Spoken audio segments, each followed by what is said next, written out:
We're going to try this again. This morning's story is called Zen Ties. It's by John J. Muth. Our main character in the story is Stillwater. He's a panda who acts a lot like a Zen master. And this is his nephew, Ku.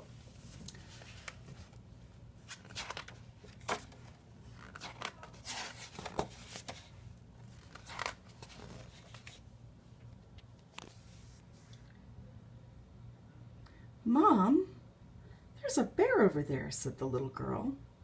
"What?" asked her mother. "A big panda bear," said the girl. "What's he doing?" asked the little girl's mother. "He's sitting." "Maybe he's waiting for someone," said her mother. Stillwater was waiting for someone. He was waiting for the arrival of his nephew, Ku. "Uncle Stillwater, summer, I have arrived. Seeing you brings big smiles." "Hi, Ku," said Stillwater. "I brought you some welcome balloons." Ku took the balloons and bowed. "An uplifting gift. Could you carry my case, generous uncle?" asked Ku. "It's a short walk to the house, but there is a nice park on the way.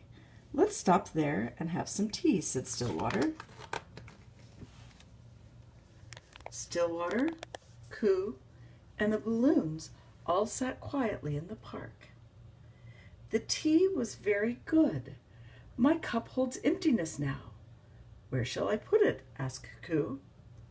Stillwater did not like to waste. "We will use these cups every day while you are here, so we should save them." Suddenly, Stillwater burst out laughing. "That tickles," he said. "Hi, Stillwater," said his friends, Abby, Michael, and Carl. "We were just coming to see you." "Hello," said Stillwater. "I would like you to meet my nephew, Ku." The children introduced themselves, and everyone ran to play. Addie invented a game called Jump on Stillwater. It was fun. Michael wanted to ask Stillwater a question. "I'm going to be in a spelling bee," said Michael. "What would you do if you were in a spelling bee?" "I would spell words," said Stillwater. Michael looked at his shoes. "What if you weren't sure how good you were? I'm anxious about it. I feel like I'm going to mess up." "Do your best. That's what you're supposed to do," said Stillwater. "But it's hard to do my best when I'm nervous," said Michael. Stillwater nodded. "Ku and I have to visit Miss Whitaker this afternoon. I would like you and Carl and Addie to come along." "The Miss Whitaker who lives on our street?" asked Addie. "That Miss Whitaker?" asked Carl. "She hates us. She's really old and she spits when she talks. Every time we walk past her house, she shouts at us. She scares me." "She's your friend?" Michael asked. Stillwater looked at them. "Yes," he said. "She isn't feeling well, and we must bring her something to eat." The children helped Stillwater prepare some soup.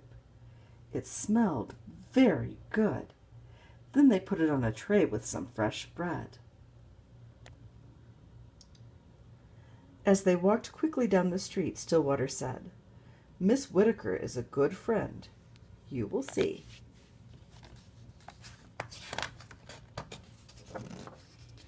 "Why on earth did you bring these children here?" shouted Miss Whitaker. The children backed away.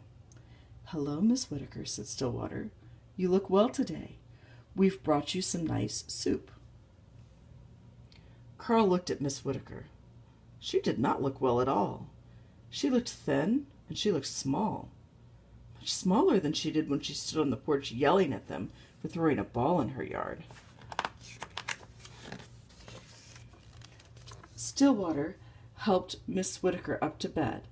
Then he offered her the soup. Then he asked Addie to sweep the floors. He asked Michael to open the curtains and the blinds. "Carl, hold the dustpan still," said Addie. "Carl and Coo are very good at drawing pictures," said Stillwater. "I can't see pictures anymore," said Miss Whittaker crossly. Carl and Coo drew several pictures together. When it was time to leave, Stillwater put them up around Miss Whittaker's bed. He told her they would come back tomorrow. Outside, the children said goodbye. "Bye," said Carl. "Bye," said Addie. "See you tomorrow," said Stillwater. "I don't know," said Michael. "I should study for my spelling bee." "You should come," said Stillwater, "and come early." Oh, Miss Whittaker is looking at the pictures with a magnifying glass. The next morning, Stillwater told Michael, "Miss Whittaker used to teach English." "Did she?" asked Michael. Then Stillwater said, "Miss Whittaker, did you know Michael is in a spelling bee?" "Well," said Miss Whittaker, "I know something about that." "Now listen. Just like plants, words have roots," Miss Whittaker said. "A plant grows from its roots, and so do words. Roots of words can teach you to spell." With that, Michael spent the morning with Miss Whittaker, studying for the spelling bee.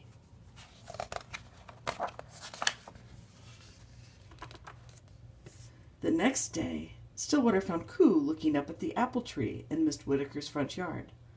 "Oh, hello, Stillwater," said a voice from up in the tree. "Can you catch me?" "I was getting some apples for Miss Whittaker," said Carl. "This morning's sunlight gathers apples and a boy," said Coo. After the spelling bee, Michael raced to Miss Whittaker's. "I did it," said Michael. "I made it all the way through to the end." "Good," said Stillwater. "So you were not too nervous?" The judges were nothing compared to Miss Whittaker. "Yeah," said Carl. "Just this morning she was shouting at us again." "Then why are you smiling?" asked Stillwater. "She was telling us to get out of the street and play in her yard." On the last day of Coo's visit, Michael presented Miss Whittaker with the ribbon he got at the spelling bee. Carl gave her the apples he had gathered. "My mother taught me to make apple tea," said Miss Whittaker. "I haven't made it for years. Now Addie and I have made some for you."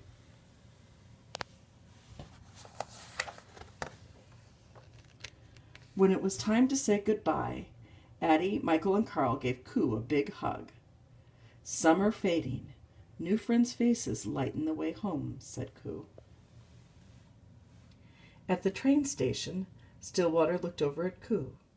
"You may throw away your cup now," said Stillwater. Coo shook his head. "Nearing the visit's end, summer now tastes of apple tea. I will keep my cup," said Coo.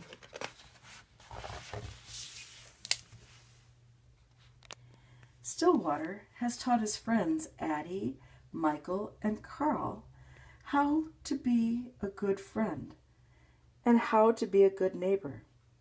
Miss Whittaker isn't always the nicest neighbor and wasn't someone that they were very interested in getting to know. But Stillwater was able to show them another side of her, and so they were able to realize that sometimes people who seem grumpy or grouchy at first are just in need of a friend. I hope you have a wonderful evening, a wonderful day, and a wonderful weekend. We'll see you tomorrow.